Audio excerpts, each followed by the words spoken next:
Jerry Barrier, would you like to make a motion to call the meeting to So start? moved. Yes, this is Jerry. So moved. Awesome. Would someone second it?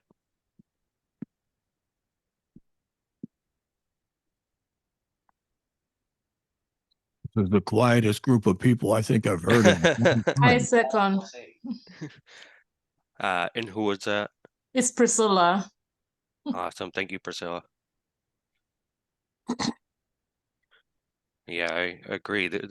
We have a large attendance and it's yet very quiet. Jerry Barrier is gonna do roll call since Jennifer Harnish is not here. Jerry, do you have the list of people? Yes. Devin Meyer. That's a no. Martha Daigle. Another no. John Oliveira, we know is going to be here. Naomi Goldberg. And Jennifer Harnish, we know is not here. Rebecca is not here. And Brian Switzer is here. I am. Priscilla Gomes, I think, is here, right? Yes. Yes, I am. Okay. It's Ngome, not Ngome. Sorry. Gomez? Yeah, yeah, Ngome. No, there's no Z in it. It's okay. Ngome. Okay. I thought it was just missing from my list. Yeah, well, I think I've noticed that it's been spelled wrong, so that needs to be corrected. Yeah, it's Ngome. Okay. Jennifer Whitmore. That's the roll, Brian. We certainly do not have enough for a quorum. We do not. With the official members, Olvera, that make a 50%, 4 out of 8 of us are present. Brian, if I can make a suggestion, Yes.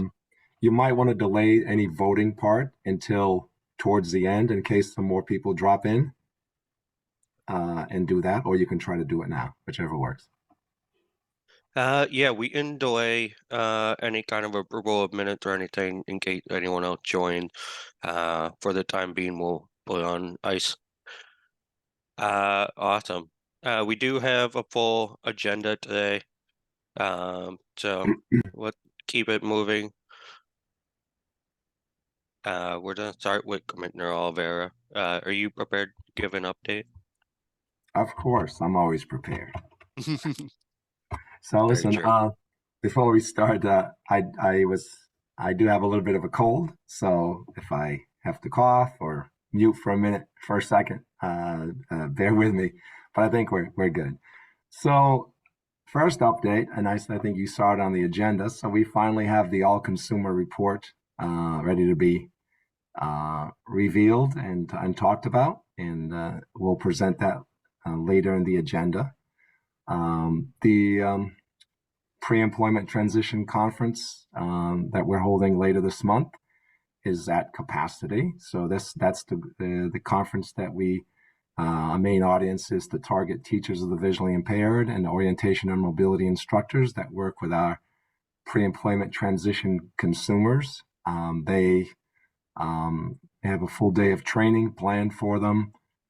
We have we'll be using a nice training venue, and hopefully we'll have a very good, successful training event. Last year was the first time we were back in session, and people really enjoyed it, enjoyed the camaraderie and the connecting again in person. And so it's great that we have again at capacity, and we'll look forward to welcoming everyone and continue to educate the TVIs and O&M about pre-employment transition services. A lot of our vendors that provide those services under contract with MCB will be available there, and we'll be have short presentations for them just to quickly describe the services.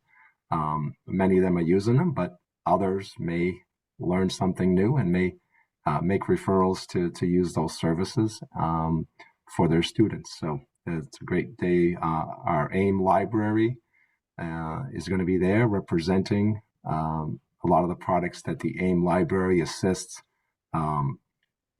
in providing to school systems, all with the TVI's requests. So therefore, it's good that AIM is there showing different equipment and different things that are available for the consumers that are attending public schools in the Commonwealth. The White Cane Day planning is started. Our staff is hard at work, and this is an event that's going to take place in October. And great, again, back in person for the first time since the pandemic last year. It turned out really well. So a lot of the details are still in the talking stages. So don't have much to give you other than it will happen in October. And locations and all the logistics are under discussion, and we'll have more for you on that as we go forward. Budget-wise, we have our agency testimony coming up in Springfield on March 12th. MCB was budgeted under the governor's budget at $28.3 million. So that's level funded.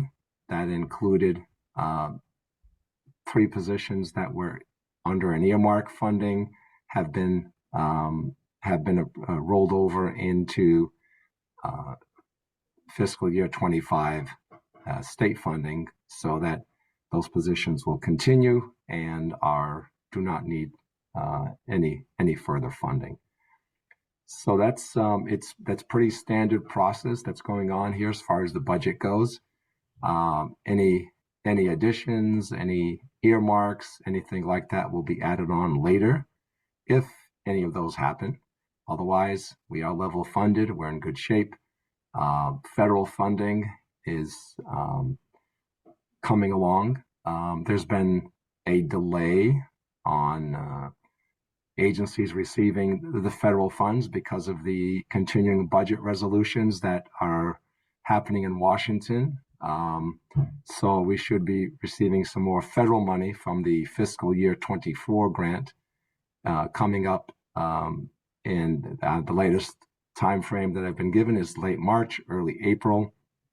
We are currently doing active cash management to manage the fiscal 23 funding that we are still on.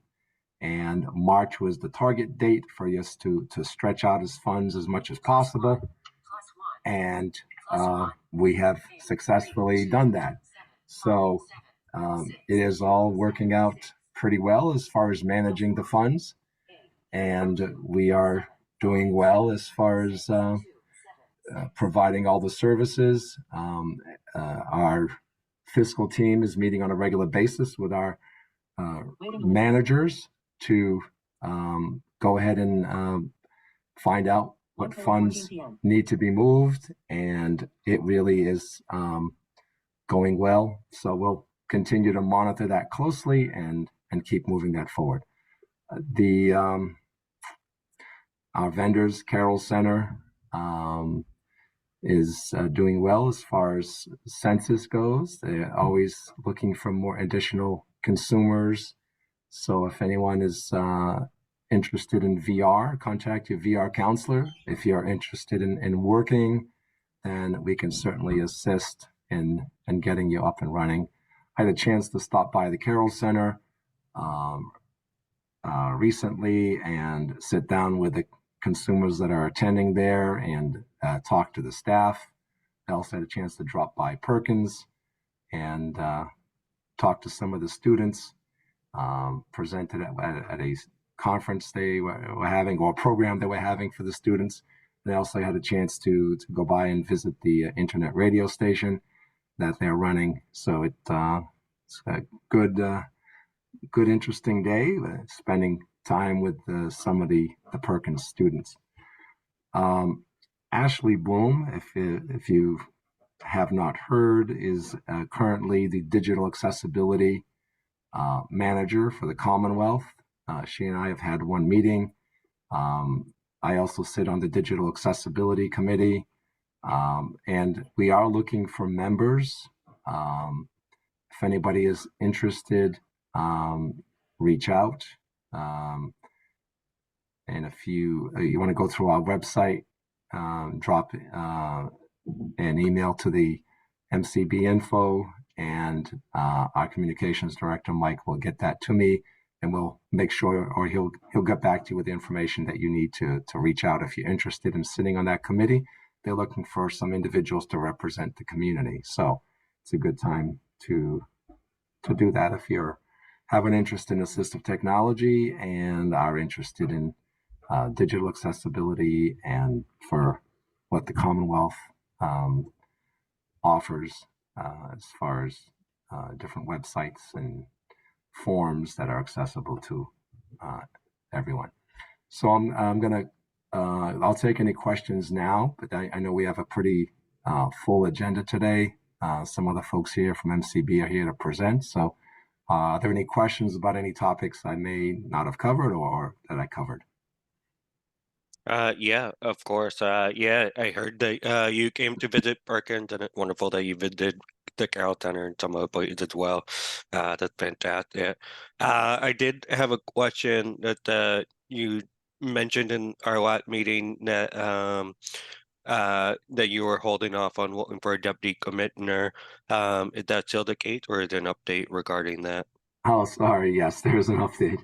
Yeah, the interviews are happening this week, as a matter of fact. So we're moving forward. So it's in the interview process. I really can't go much doing that, but the interviews are scheduled and they're happening. So That's it to hear. I know you were deputy commissioner before your current role, so I think it's great to build that kind of stepping stone. Although I know there's a lot of financial constraints and things going on, but I'm glad to hear MCB being level funded. In the year mark will come with, want the legislature to have a chance to meet. Does anyone who is appointed to the RC have any questions?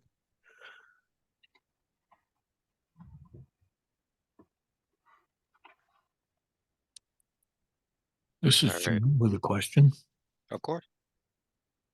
I think a lot of people have been wondering about Ashley Bloom. Can you tell us anything at all about her credentials to lead that committee? yeah, I think I can. I think I don't have the press release here, but I know Mike is on the call if he has a hold of it. But from what I know, what I remember, she formerly worked at Fidelity. She spent quite a bit of time there and worked on their accessibility initiatives. She also spent time in accessibility with other organizations. I think she has some 20 years of experience in the digital accessibility field. I've met with her once, the committee once in person, and we had a one-on-one meeting a few weeks ago. She appears to be very knowledgeable. Really appears to be very passionate about making things accessible and available to people um, who need accessibility. She is legally blind, and she again appears to be quite dedicated and sharp. Lives here in Massachusetts. Has lived here in Massachusetts for quite a while, so she's familiar with the state as far as geographically. And I think this is her first state job, but she's appears to have a lot of good support around her, and the governor obviously signing the the order and appointing a committee to oversee digital accessibility shows a strong commitment by the administration towards making things accessible and putting people in place that have a good solid background in the field is a big plus, and we'll see how it goes forward.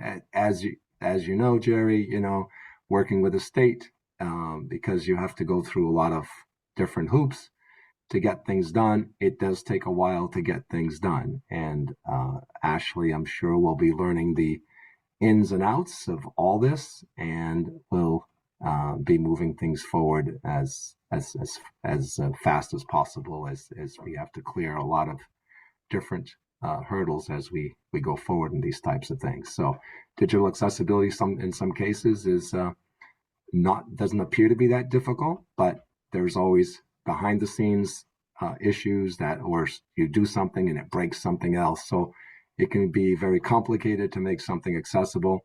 And but I think she has a great grasp of the situation here, and I think she has a tremendous knowledge in the field. She and I had a good discussion about what we liked about different technologies that were out there, talked about different accessibility features that are helpful on websites. So I think she's going to be a great addition to trying to make the state much more friendly and accessible as far as digital accessibility goes. Thank you. That's great. You've convinced me. This is Mike Ciccone. I put the press release from EOTS in the chat. That's awesome. Thank you, Mike. Jerry, did you have any follow-up question? No, thank you. Commissioner Oliveira, do you happen to know when they'll make the announcement of who is on the board? Yeah, I just had a communication yesterday with them. I believe the two individuals that were that have been selected, have been communicated with. They was from what I've never been through the process before, so this is what was given to me. Some of the forms that they were given to complete so that they can be moved forward to be appointed had some accessibility issues. So they said they're working on them. It's going to be resolved very soon, and they'll be expedited as soon as possible. So that's they are still working on those forms. So I was working with them on. We have some positions available on the SAB. Those folks were a little ahead of the individuals that are in the SRC as far as the process goes.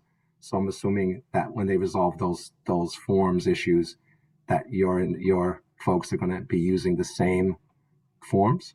I guess I don't know the process again, but there was a lot of communication between yourself and Lauren and me. I think we have all the documents that they're looking for, the folks that we suggested for the SRC. So that's being moved forward, I believe. And so we're getting closer. I think by next, again, hopeful by next quarter that you should have those individuals in place. But so I think we're closer than what we were last quarter. As you know, we have all the data and all the names submitted, and those individuals are moving through the process, from what I understand. That's awesome to hear. No, that's wonderful. I think it's a great advancement for the Commonwealth to have a board and someone heading up it to really work on the challenges of digital accessibility. As you know, we have 504 compliant, but historically, there's been a need for a greater attention on accessibility. Just because there's a rule or a law doesn't mean it, being addressed in the best way possible. Mm-hmm. Sure. Awesome. We can move ahead to the MCB All Consumer Survey. I believe Nate Surratt is going to be presenting along with some others. Hi, Brian. How you doing? Hi, everybody. I wanted to introduce Molly O'Brien, our new policy coordinator here at MCB. She's going to be assisting with this presentation as well.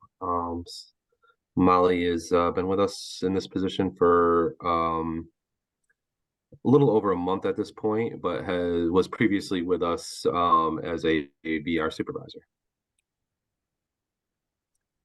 I'm going to share my screen here.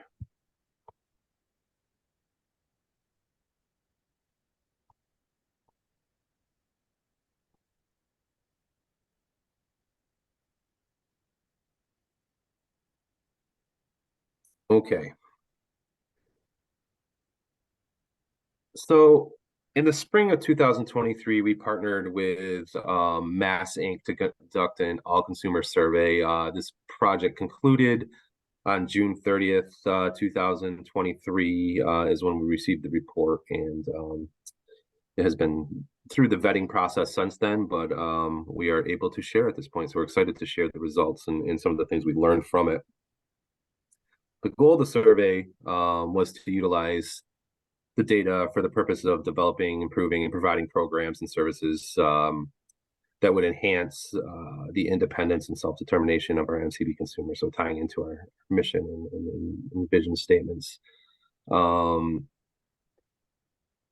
We ended up sending it out to about 24,000 consumers across the Commonwealth, and we did that in a number of different modalities. We did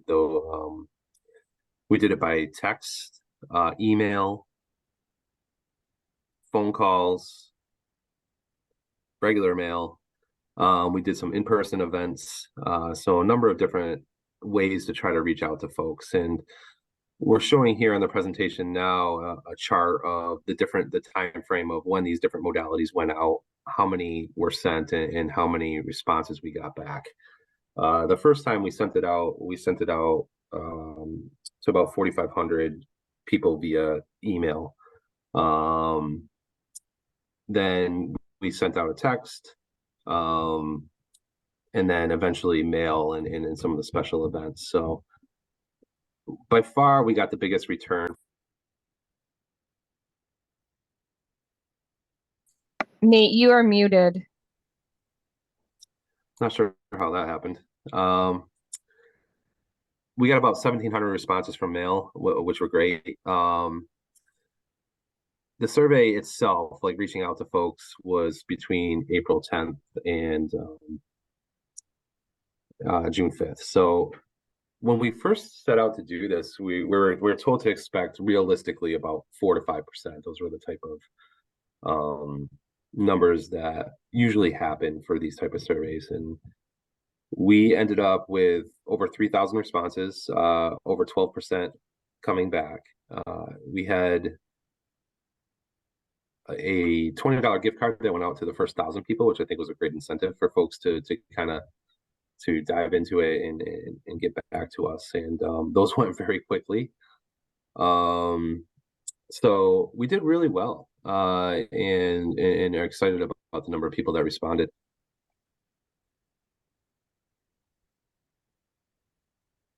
So the survey itself was broken out into 5 major categories: visual function, MCB services, quality of life, living, working, getting around in technology, and demographics. We also took the results from each of these, and we were able to bump them up against our own demographic information as well to kind of enhance how far we could drill down and kind of looking at some of these results. So some of the areas to acknowledge of success: consumers had a very high satisfaction with MCB services, and we'll drill down into that a little bit further later in this presentation with Molly. Consumers who received MCB services shown that they had a higher quality of life, greater satisfaction with social relationships, less difficulty participating in social activities. We also learned that O&M, RT, and AT are effective. Folks that were receiving those services had better outcomes. Some areas of opportunity that we noticed from the survey: we definitely see an opportunity for outreach to communities that are underrepresented. 57% of our consumers use the internet one time a month.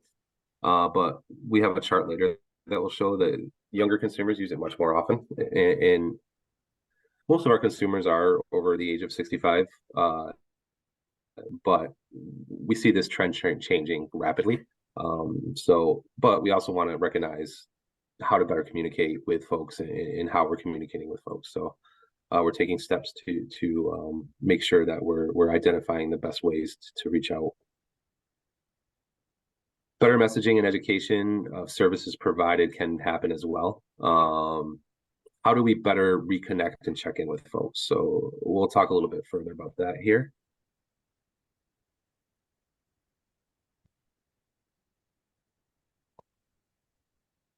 Oops. So I have to keep adjusting my Zoom to read things and moving things around on me. So the survey does suggest some room for improvement. 13% of consumers surveyed want to work but are not currently working.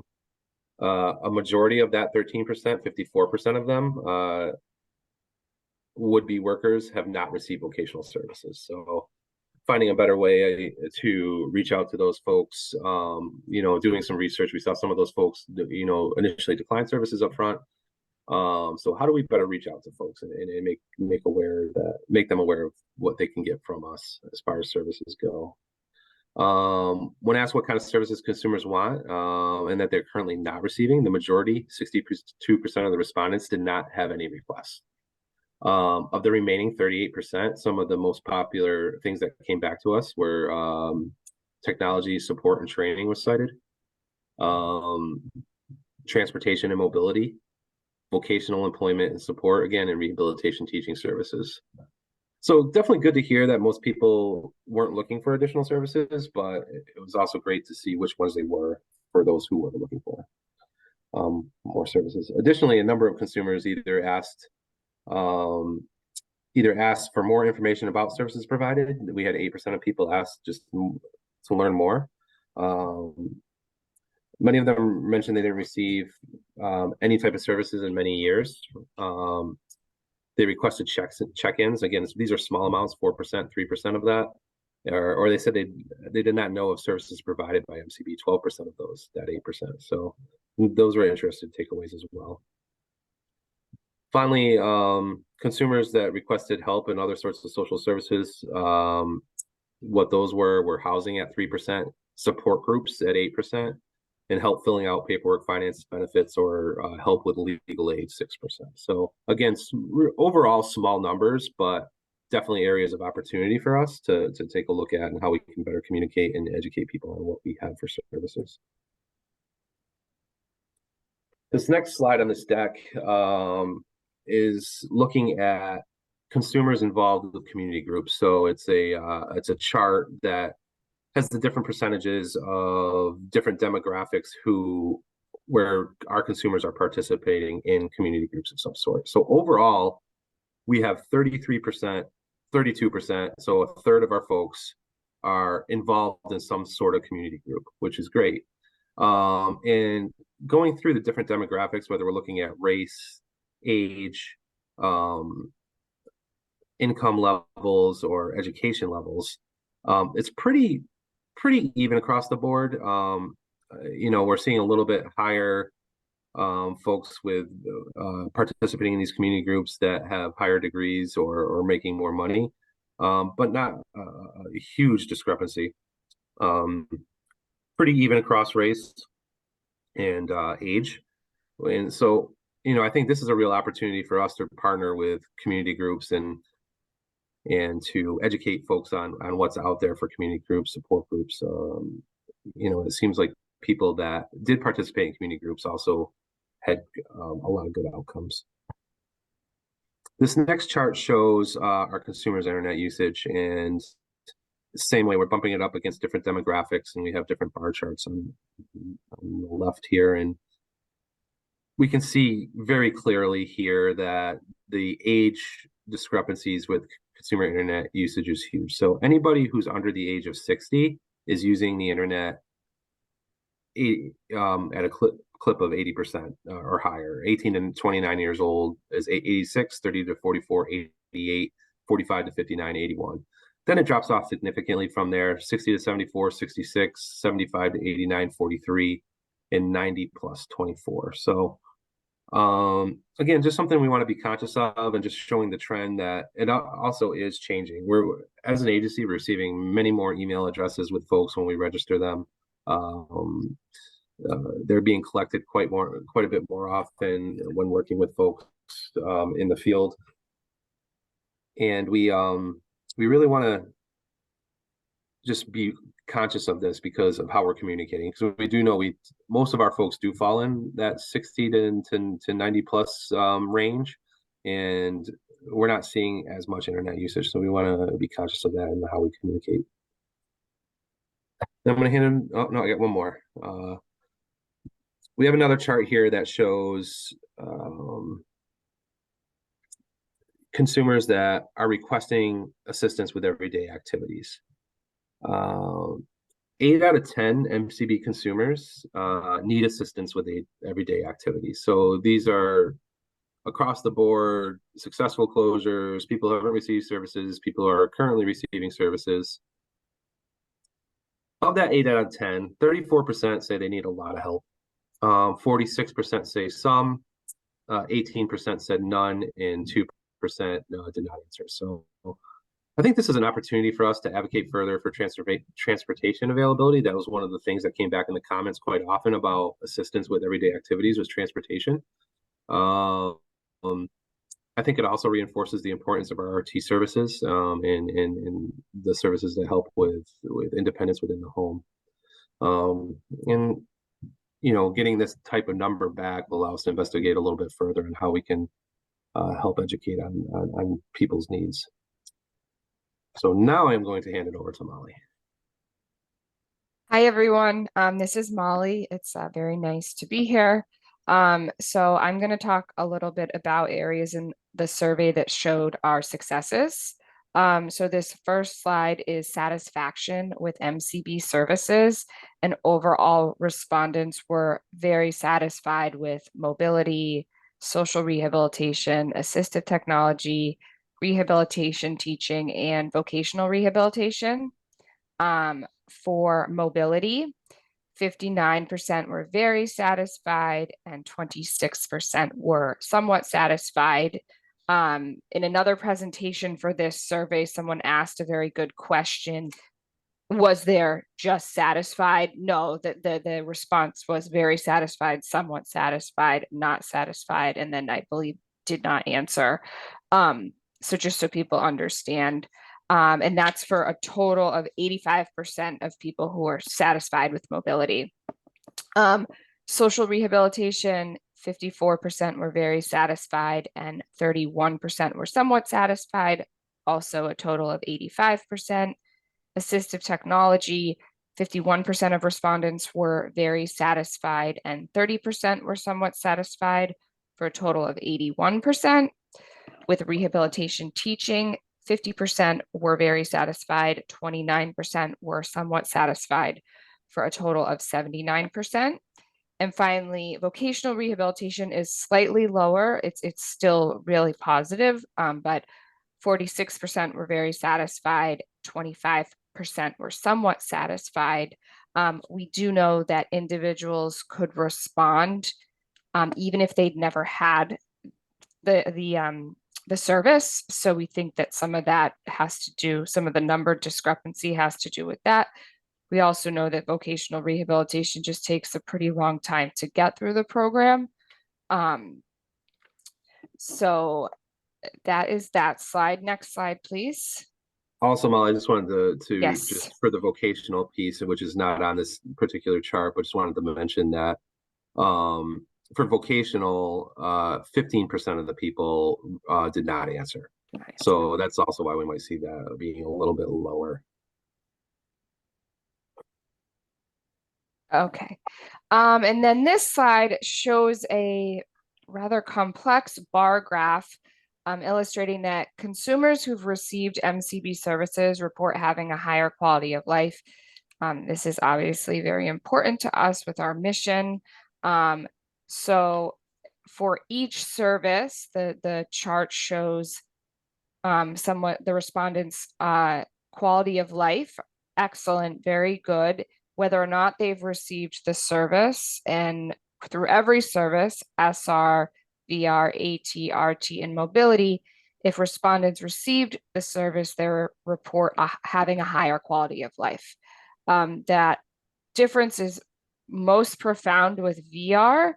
48% people who have received VR report either having an excellent or very good quality of life, while as those who have not received VR, only 31% report that. I just found that to be kind of interesting to pull out. All right, next slide.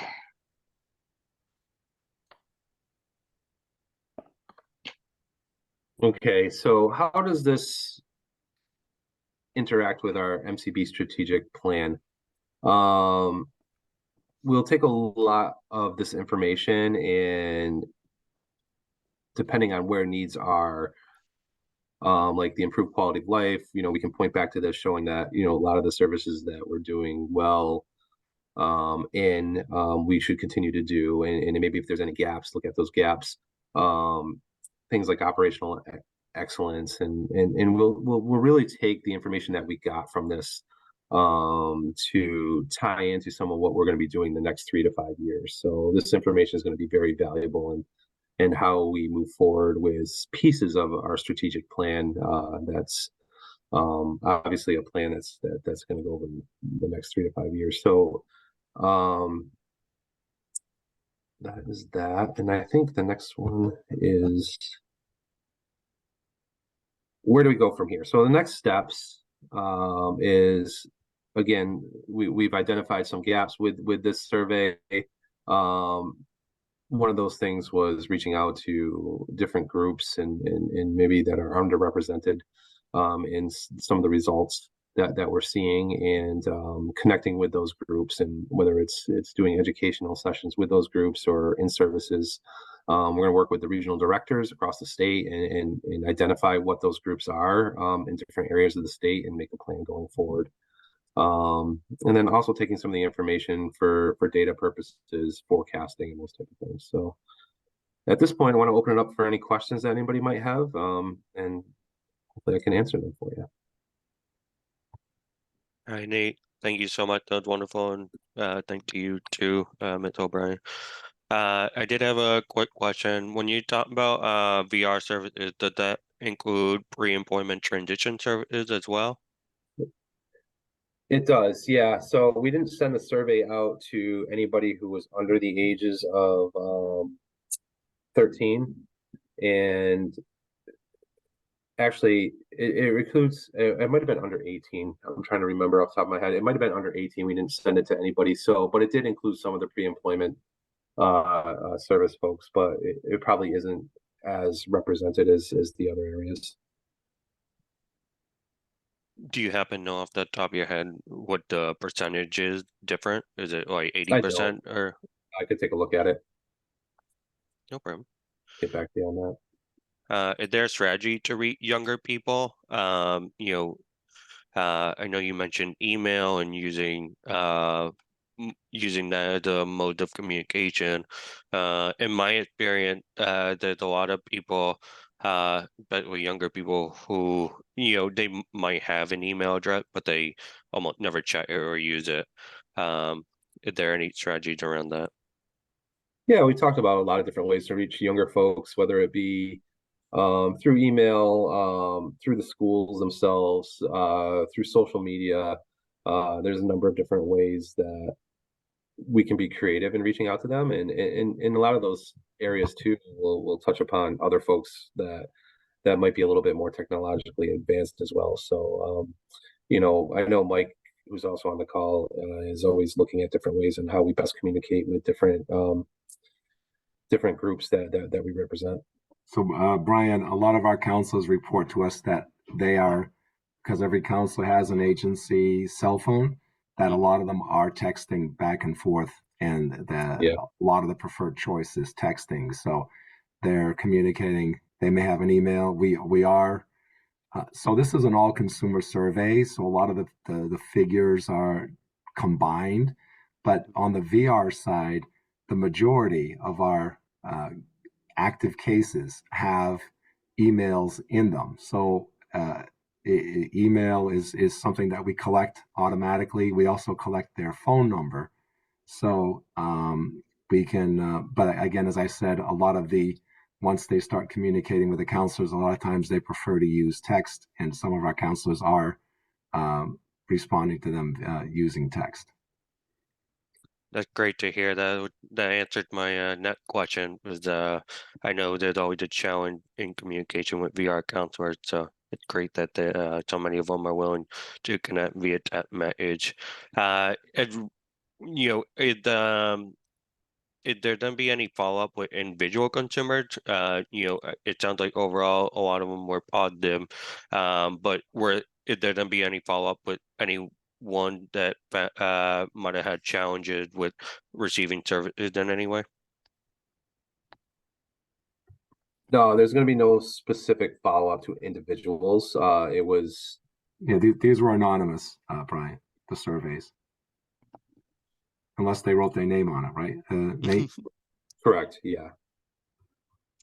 I know one of the things people were looking for more of a technology support. I know the Carroll Center, the vendor of technology training. Are there other sources for technology training through MCB?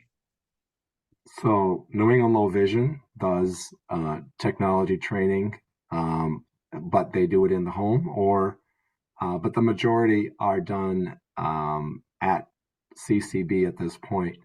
But we do, especially for the outer region Springfield and Worcester, and New Bedford area, southeast. We can use New England Low Vision. That's much more expensive because when we have consultant companies go to the home, you also get charged travel time plus the hourly rate. So those are utilized if someone really is not able to go, or if they need some very specific training that can be done in a period of training sessions. We can also use Zoom if the person is pretty savvy with the computer. We can also use online training if that needed be. Awesome. In your presentation, you mentioned having better messaging and education around services. Is there some preliminary thoughts around how to accomplish that? I think the first step is identifying where those are, Brian. And we're going to be doing that with the regional directors and identifying those different groups in different areas across the state and come up with a plan for, it'll probably be individualized from group to group on what's the best way to communicate. Do you mean group to group as in geographically where you're located in Massachusetts? It's geographically in whatever that underrepresented community group is. Awesome. Do other appointed RC members have questions?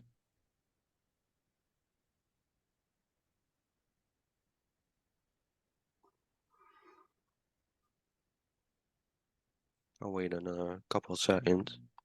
I do see Deanne Elliott with her hand up.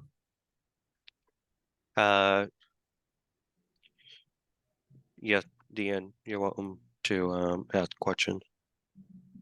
Hi, thank you very much. I didn't want to talk over any of the RC members, but I appreciate the recognition with the question from the public. I just had a question and then also a request. There was a figure that you said that I missed. It was for the category of MCB clients between the ages of 60 and 90 and the percentage that were on the internet monthly. Could you maybe repeat that for me? Yeah, absolutely. Let's see. So again, remember, Deanne, that those are primarily social rehab consumers. This was an all-consumer survey, so there's the figures 60 to 90. There may be a small percentage of individuals who are VR in their 60s, but predominantly these are going to be social rehab consumers. Right. Yeah, so the numbers for that, Deanne, are from 75 to 89, 43% use it one time a month or more, Mhm. 90 plus 24%. Okay, very good. Thank you so much. You're welcome. And the request that I had was that I know that you're reading the content of the slides and that was helpful, but if it is possible to do a screen share and make the presentation fully accessible, that would be really appreciated. Thanks. Sure. I know the RC member received a copy of the presentation. Will the presentation be posted on the MCB website somewhere where people can find it? Yeah, we So can do that. yeah, we have to do one more we have one more plan to submit to EHS for us to be able to post it on the internet. So it should be done very soon. So, but we are able to share the at this point with statutory advisory board and the state rehab council. But we have one more little plan to write, and once we submit that, we should be good to go to post it on the website.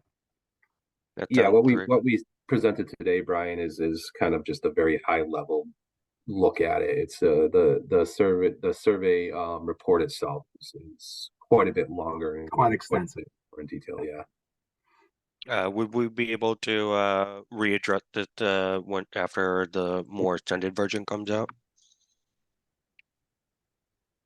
Yeah, There's I think what we'll do is when we're able to post it, we'll post it. People can review it. If they have questions, we can by all means answer those. Yeah. That's awesome. Are there other members of the public that have questions?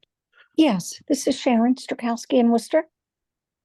Hi, Sharon. Hi, Hi. Sharon. How are you? Question was about the percentage of people and who are primarily elderly who don't have email or internet in general. Is there any thought about checking in with them, say once a year? I know what happens in SR a lot is that people receive a service or two and that's what they need at the moment. But I think in that group of people, things can change quickly and suddenly, and they may not know how to reach out necessarily. So I just wondered if that's something that's been considered to address the gap here.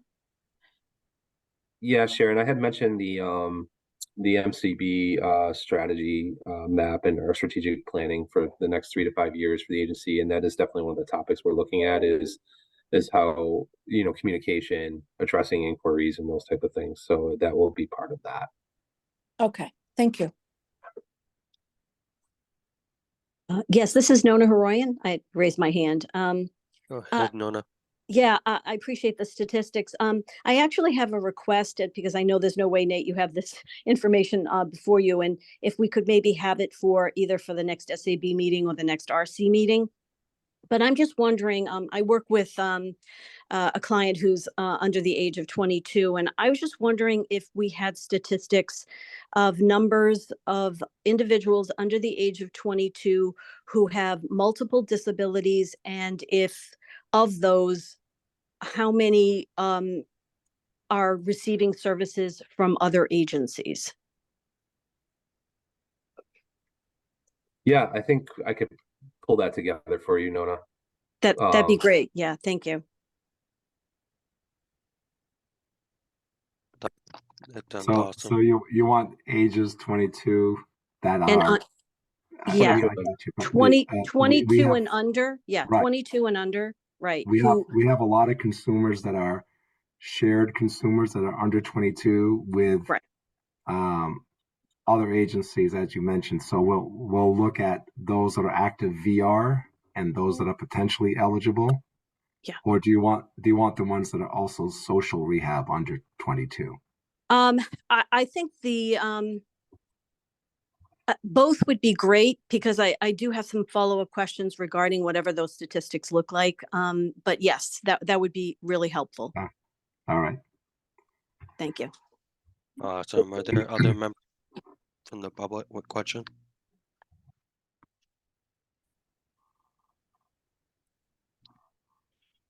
Sorry to interrupt. What were you gonna say?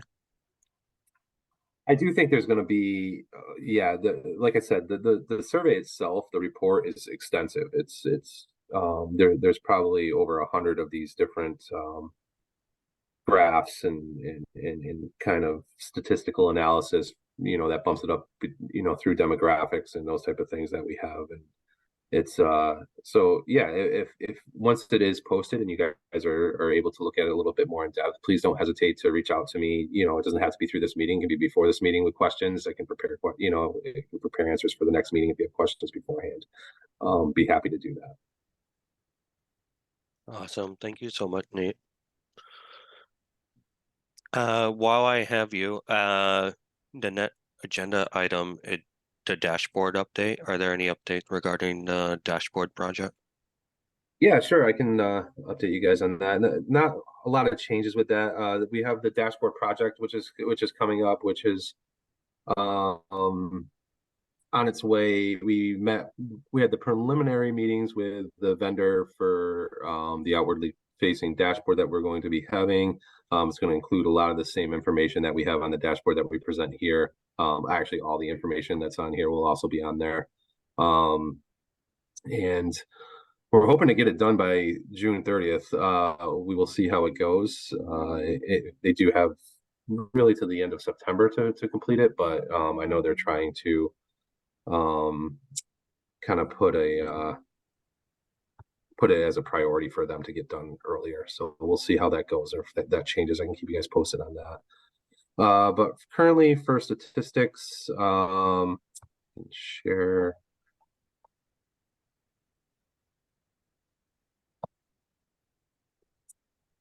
So not a lot to like highlight. We have about 370 new registrations so far this calendar year.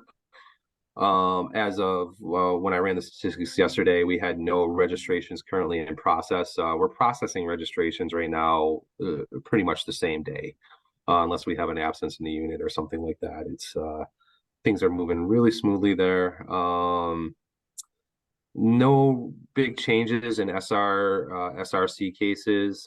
We had one less SR children cases, open case, 859 cases. We currently have 2,219 SR adult cases open. That's an increase of 44 from last month. And then we had 4 additional DBES cases as well, which is at 1,100 currently.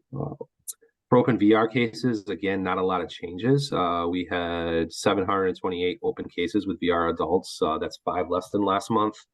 And then we had 208 open pre-ETS cases, which is 7 more than last month. So a net difference of 2 additional open VR cases. One thing I think that is interesting is our successful VR cases are up to 102 for the fiscal year. And our non-successful closures are at 67. So had quite a few closures since probably the last time we talked, which is great. We're every year we're looking to increase the number of closures we have. We've been pretty consistent around 145 the last 3 years. We had 145 in 2021, 145 in 2022, and 147 last year. So definitely trending in that direction. And we had close to 500 folks so far this year being referred to support services. Those are orientation and mobility services, rehabilitation teaching services, and assistive technology services. So that's really about, like I said, not a lot of changes in anything, nothing alarming in our numbers, but definitely wanted to share those with you. 67 feels like a little bit of a high number for not successful closures. Is there any rationale behind that? I don't think that's out of the ordinary for our numbers. Last year we had 107 for the fiscal year, so we'll probably come in less than that. The COVID years, we had a little bit less than 100. We had 85 and 80. So I think it's going to come in pretty close to the same historically over the last 3 years. Have we seen any uptick in people requesting VR services? I know during the COVID years there was a dip down, and I think there's some underlying assumption from some of us that would come back up, or is it still flat? We haven't seen the number of active cases have been pretty steady throughout, whether it was through COVID, before COVID, or after COVID.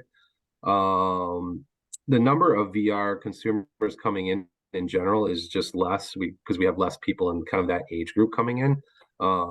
That's kind of been the trend over the years. But as far as people receiving services, it's been staying pretty steadily the same. Can you elaborate on that? There's what people coming in who are blind within the age group that are looking to work? Yeah. Yep.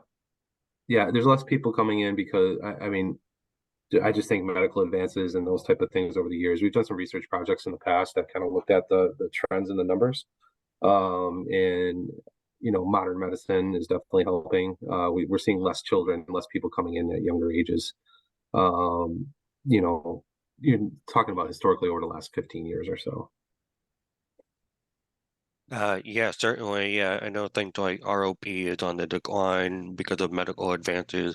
But there's also an uptick in things like CVI. I know that's a major focus right now. Yeah, CVI is interesting for sure because CVI 10 years ago we had almost very few, a handful of people with that diagnosis. It's definitely evolved in how people look at that over the last 10 years. It's probably in policy, CVI is probably the biggest question I get from providers as far as how to register somebody with CVI and when is it appropriate to register somebody with CVI. And it's evolved a lot. And now if you look at our registry, a huge percentage, probably the majority of the percentage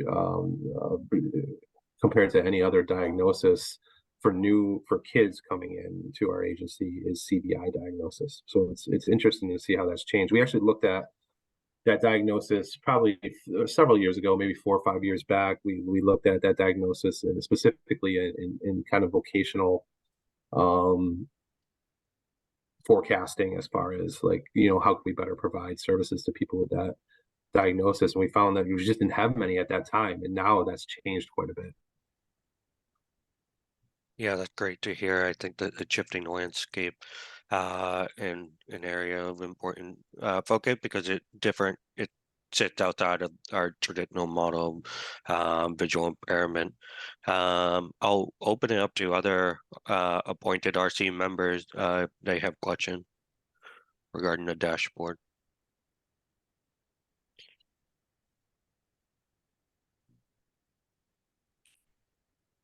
Hearing none, I'll open it up to the public. I apologize if you raise your hand. If you don't mind unmuting yourself and saying your name and in your question, that'd be great. Not seeing any raised hands right now, Brian, but we're here till the end if anything comes up. Awesome, thank you. Nate, you can finally take a drink of water and sit back or relax. Thanks, Brian. Appreciate it. Mike, you had mentioned discuss the new brochure that MCB has produced. Would you be willing to talk about that? Sure. So right now, our current brochures are very out of date. So we began this project back last fall to develop the content for new brochures.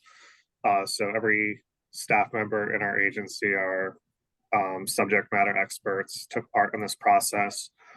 We met as groups, we met individually to develop the content, and then we shared that around. I know the RC had a chance to comment, the SAB had a chance to provide feedback, and some of you did. And now we utilize the Commonwealth's procurement process to select a vendor. The contract was awarded to a company called True North in New York City.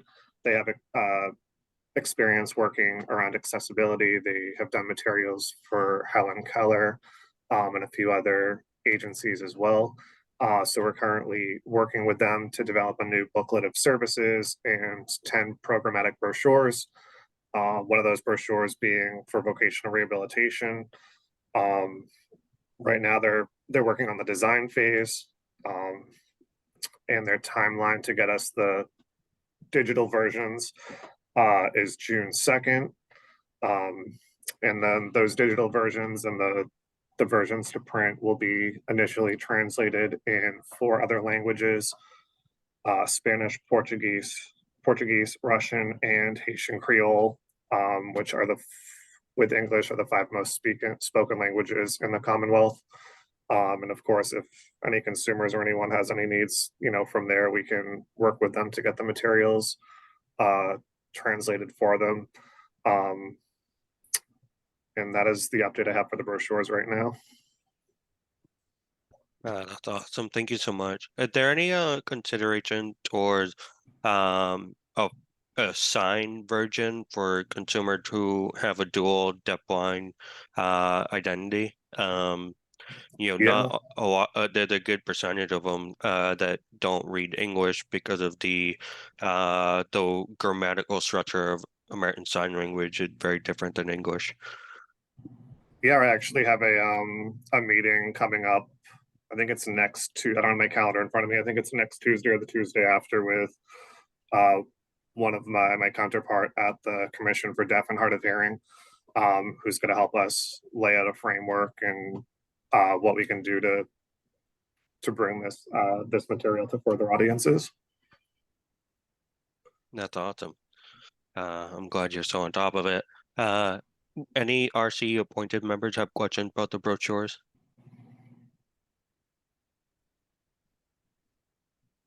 Anybody from the public have questions regarding the brochures?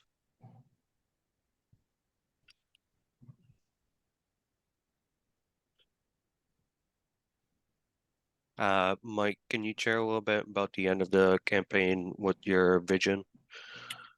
Sure. So some of you may know, I started at MCB in 2022, but prior to me starting, there was the development of the What's Your Vision campaign to target vocational rehabilitation consumers. Prior MCB leadership had submitted for $500,000 for reallotment funding to do another ad campaign for that What's Your Vision run. So again, we utilized the Commonwealth's procurement process. We had one bidder that was Marketing Doctor based out in Western Massachusetts. And that campaign ran from June of last year through December. And it was an omni-channel campaign, which it targeted both television, radio, streaming services, social media, and other avenues. We wanted to gear this campaign 90% to target employers and 10% to target VR consumers. We were really hoping to bring in that employer audience and gain more employer partners for our network. I don't think the campaign was successful at doing that, but we also, asked Marketing Doctor to kind of do the impossible. I don't think the content that we had to deliver, does a good job of explaining what's available to a vocational rehabilitation consumer, how we can help our consumers with employment, and how we work with employers and can support employers who hire legally blind residents of the Commonwealth. But I do think the campaign did a great job of raising awareness about MCB. We definitely heard from a lot of people who saw the campaign. In total, there was approximately 25 million impressions, which means the ads were either seen or heard 25 million different times. We had a dedicated call center this time, a dedicated phone number for people to call. It was outsourced through the campaign to a call center in Western Massachusetts. We got 14 phone calls. I personally called all those people back. They were either consumers looking for services or people who should have been registered with us whose doctor didn't do so. So the call center, with only 14 calls, that's a small number, but it was successful in reconnecting and connecting with new consumers. As part of this campaign, Marketing Doctor did its own research with 100 different employers. Those employers were either owners or partners of companies, executives, senior management, HR managers, or supervisors. And they surveyed 100 employees across Eastern Massachusetts, Worcester, and Springfield. And from the start of the campaign to the end of the campaign, there was an increase in people who said they were familiar with MCB. So I do think it was positive in the aspect of it, raised our profile and raised more awareness. But in terms of bringing in more employer partners to our network, it didn't quite do that. Excuse me, Brian. This is Sharon. May I return to the brochure for 1 minute? I couldn't get unmuted quickly enough. Yeah, that's fine with me, and then we'll return back to the campaign. Go ahead with your question regarding the Sure. brochure. My question was, would this brochure potentially become available on a digital cartridge? Because I think sometimes people that are just starting to lose their sight, even in the vocational arena, aren't yet able to use the computer or know how to scan and read, printed material or certainly Braille. So this could be a good way to introduce them to MCB services. That is a great question, and I'm already in contact with Kim Charlson at the Perkins Library about making that happen. Great, thank you so much. Thank you. That's wonderful to hear. I'd suggest that you connect with Kim. The campaign, the awareness raising is incredible. 25 million impressions.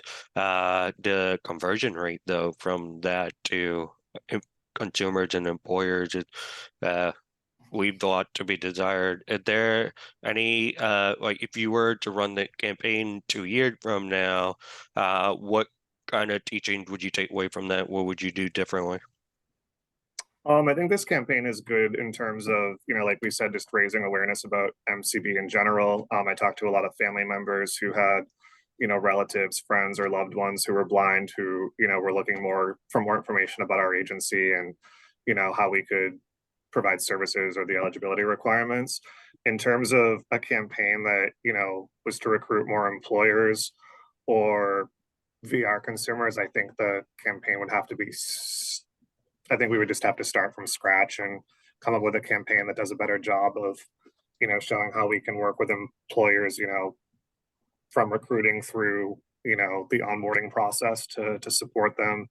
I think we need to do a campaign that shows a better job of what we do, how we can help, and, the services that are available out there. This one just kind of briefly skims the surface of what we do.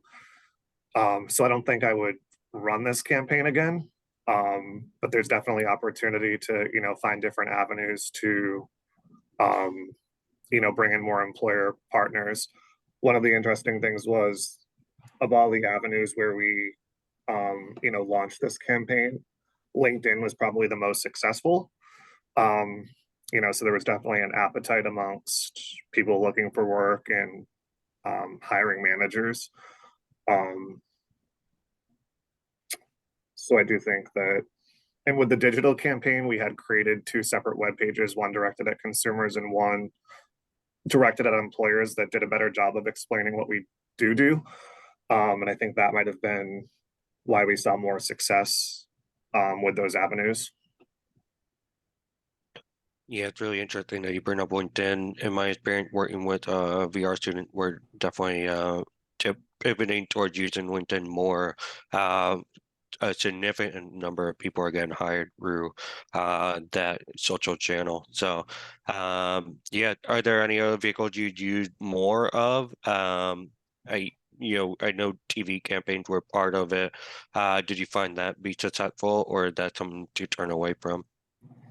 No, actually, so the TV campaign Marketing Doctor did its own research in terms of the employer audience on, through their market research, what television shows or television stations are those higher level hiring manager employees watching.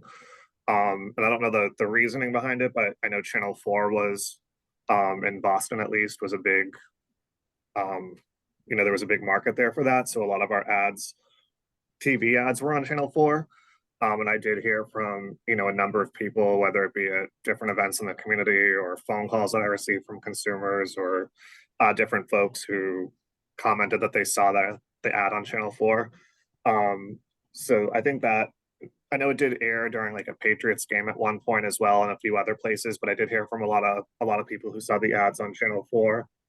In terms of radio, it aired on NPR and Red Sox radio. Digital, it was on Instagram, Facebook, and LinkedIn. There was also some ads in the Business Journal magazine out in Western Massachusetts, as well as the Boston Business Journal. I think it's called Business West in Western Massachusetts, the Boston Business Journal, and the Boston Globe, which had a reach of around 500,000 subscribers for when we ran those ads. The radio impressions were around 2 million. The TV impressions were around 7 million. And then we got around 22,000 visits to those between those two web pages that we had built on our website. Yeah, can you elaborate a little bit more on that? I'm interested because the conversion rate was a little bit low. You mentioned though the dedicated phone line and a dedicated web page were the two resources people were pointed to learn more.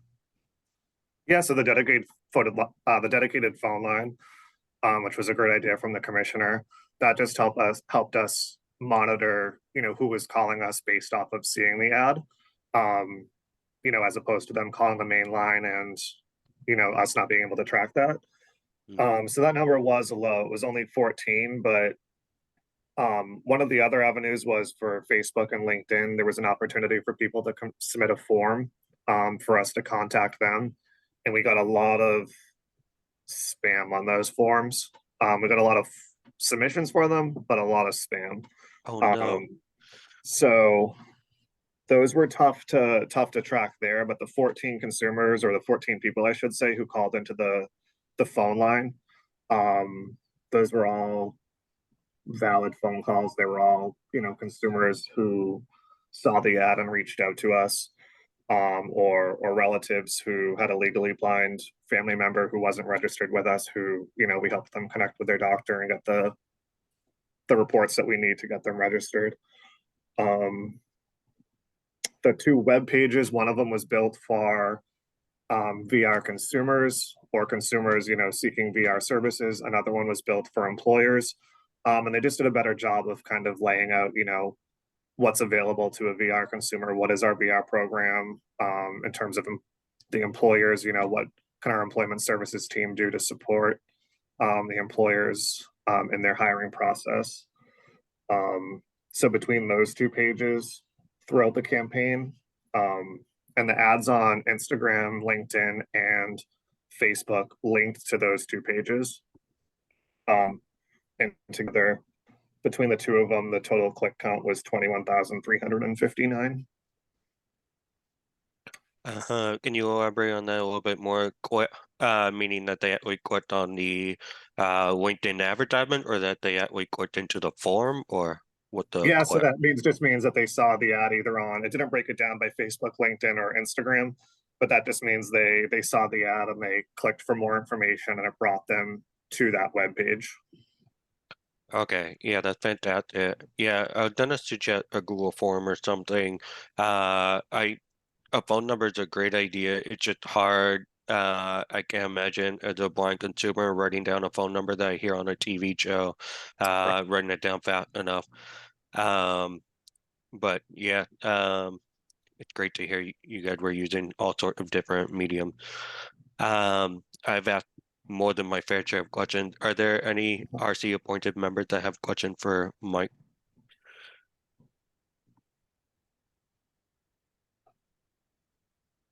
Oh, we have sat in longer since I accidentally cut off the other person earlier. This is Jerry. Go ahead, Jerry. Okay. Maybe this was covered and I missed it, but they must have considered having people actually reach out to people at a random grouping of people and fill out the survey for them. It seems to me like that would be a more surefire way of getting a large amount of data back. And you know, even if you had to pay those people who were doing the reaching out in lieu of giving gift cards to people who filled out the surveys, was that a possibility considered? Yes, Jerry, that was an option on all the surveys that went out, was that you could call a number to have somebody fill it out for you or read it for you as well. Well, I guess my question was it considered to reach out to people, not wait for them to reach out to you, but to actually contact people and say, I'd like to have you fill out this survey and I'll help you do it? Yeah, we had phone calls go out as well. We did a number of different modalities. We did phone calls, we did texts, we did mailings, we did in-person events. Great. Thank you. You're welcome. Any RC appointed member that have more questions?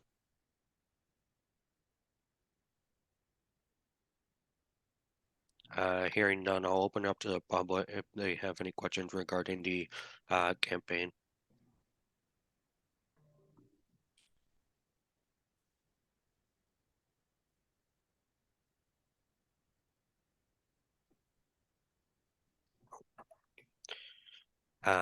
Awesome.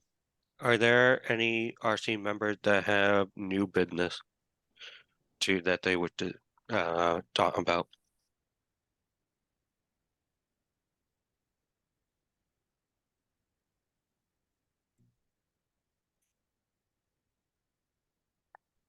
Awesome. I will turn it over. I know we have had plenty of availability for public comment, but I will open up the floor if anyone from the public has any comment or a question.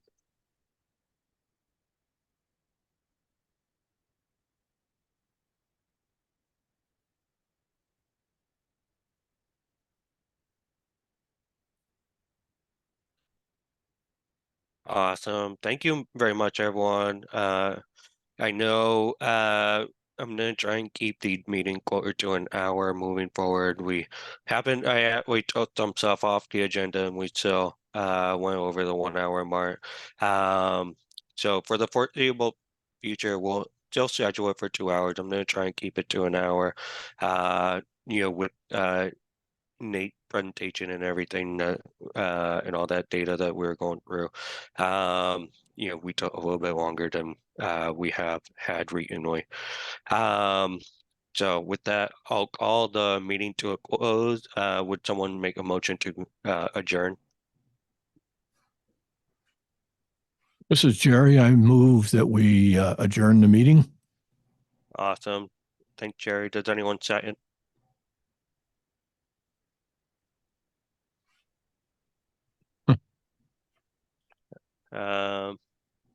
Priscilla?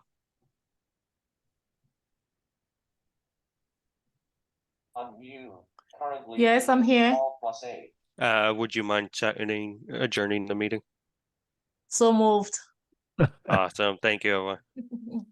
Thanks. You're See you welcome. guys in June. Okay, see you. Have a good day. You too.